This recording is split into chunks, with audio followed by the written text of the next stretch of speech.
Hi there, it's Dr. Hill talking to you about Duran Duran's Rio and the essay that I would like you to look at, which is discussing the representation of masculinity in Duran Duran's music video for Rio. So I want you to begin with an introduction. So the first thing to say is Duran Duran were MTV pioneers. They're kind of synonymous with the 1980s. They're kind of a really big boy band, 5 members, all male, and they were kind of, a lot of emphasis was placed on their looks and appearance. They were incredibly successful for a period of time, from about 1981 through to kind of 1987. I guess had a 5-year period where they ruled the waves, so to speak. And they were very commercial, but they were also quite innovative, particularly with regard to the use of music video. Maybe not so much musically, but I would suggest they're not given much credit historically. So when we think about Duran Duran, they're often seen as being kind of a bit naff and associated with the 1980s in a way that seems perhaps not as cool as some other bands or artists. So I would begin by thinking about what is masculinity, what the stereotypes are associated with men, and perhaps were they different in the 1980s to today. You could suggest that in some ways that Duran Duran pioneered a more kind of ambiguous metrosexual code of masculinity, and they were certainly ahead of their time perhaps in that respect, but also pop musicians in general often challenge stereotypes of gender. So when we think about people like David Bowie or Annie Lennox, that has been part and parcel of the way in which they've communicated with an audience. I then want you to think about the narrative of the music videos, the idea that Duran Duran are living out their pop star lifestyle, living a glamorous and excessive lifestyle, whether or not that's good or bad, and also who is this person Rio, and also where is Rio. There's two things going on here. Rio is this person who's very exotic, but Rio is a place in Brazil, so kind of this sense of the exotic, very different perhaps to the grey ordinary lives of British people and their audience at home. Camera work and editing, so give some examples of specific shot types and how they connote certain things to do with status, and how the video cuts between images to imply a link or a contrast. There's different sections to the video. Some sections are in flashback, some sections are filmed mounted on the yacht, so that kind of creates a particular cinematic aesthetic. Talk about the mise-en-scène, so clothing, lighting and set. What is the significance of the clothing? Would you wear clothes like that to sail a yacht? Why have they filmed in an exotic location? And is Rio the woman being objectified for being exotic herself? So this idea and the way in which men look at women, the way in which media texts look at women, and the way in which women also look at other women, that's kind of an interesting thing to mention here. But are the men, is it suggesting that she has a kind of power over the men as well? That's something we could think about. And then think about the sound, the style of the music and links to the lyrics. Her name is Rio and she dances on the sands, this idea of this exotic woman. What is the feeling of the music? You know, it kind of seems quite very euphoric. There's elements of rock, there's elements of dance, very much of its time from 1982. And then your conclusion is to summarise the points and address the question.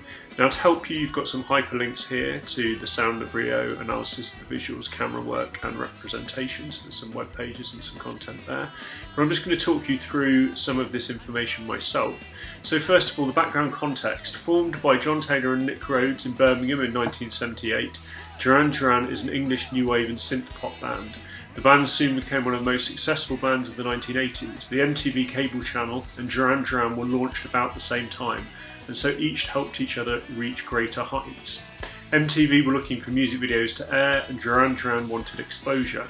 Many of the band's videos were shot on 35mm film, which gave a more polished look than other artists, and they also collaborated with professional film directors.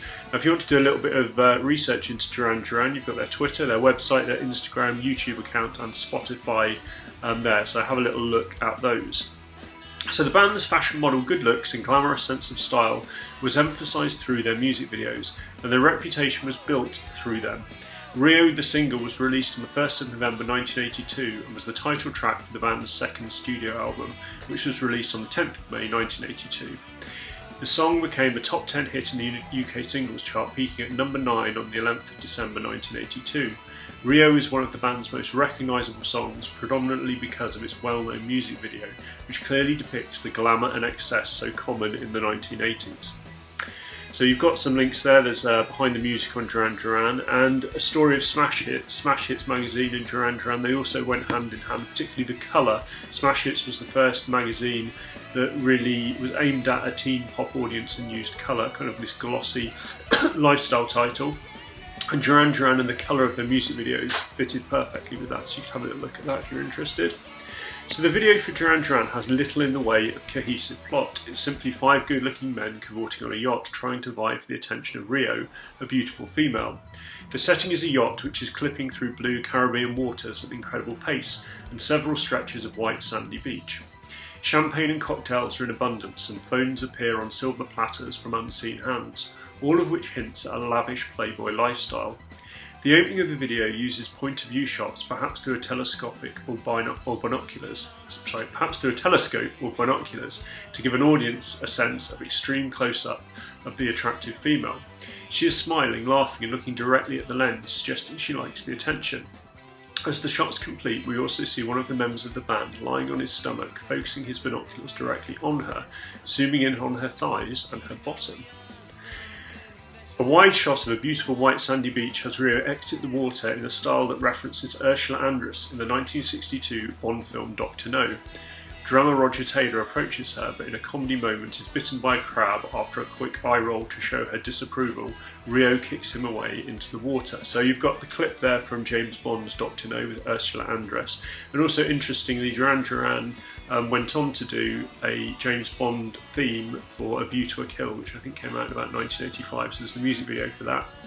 And then you've got a link to another music video, which is Duran Duran's Girls on Film, very famous, very kind of controversial at the time for the way in which women were presented. So this idea of, you know, Rio is not just a one-off single in which they're presenting themselves in this way or presenting women in a certain way, that this kind of runs through other texts as well. So after more singing on deck, another wide shot gives us Rio sunbathing on a raft in the ocean. A pink phone is delivered to her on a silver platter whilst another is given to the boys on the deck. A further attempt at sweet talk is thwarted when Rio yanks the telephone cord, pulling lead singer Simon Le Bon into the water below, and simply sits back and laughs. A black and white dream sequence, shot mainly in close-up, sees John Taylor, the band's bassist guitarist, storming the beach with a rifle, only to end up next to the stomach of a sunbathing Rio, whose champagne glass magically falls from above, suggesting more decadence and excess. Almost 4 minutes in, and Rio is still in close-up, looking exasperated by the boys' attempts to woo her, but by the end of the video, another close-up shows her to have a cheeky wink with the audience, suggesting she's enjoyed all of the attention. The boys continue to sing, and the yachts head for home.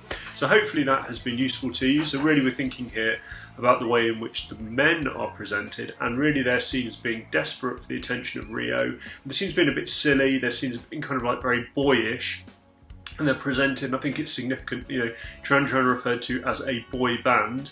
You know, they still play today. Simon Le Bon is probably about 60. So I think this kind of links into particular codes of masculinity. Is it different to be a boy to be a man? And maybe the way in which Duran Duran are sort of developing that is by extending the time period. You know, they extended it in the 1980s by suggesting you could be boyish in your 20s or 30. Maybe today, you know, being in your 60s, you can still be boyish. Who knows? Okay, hope that was helpful, and I look forward to reading your responses.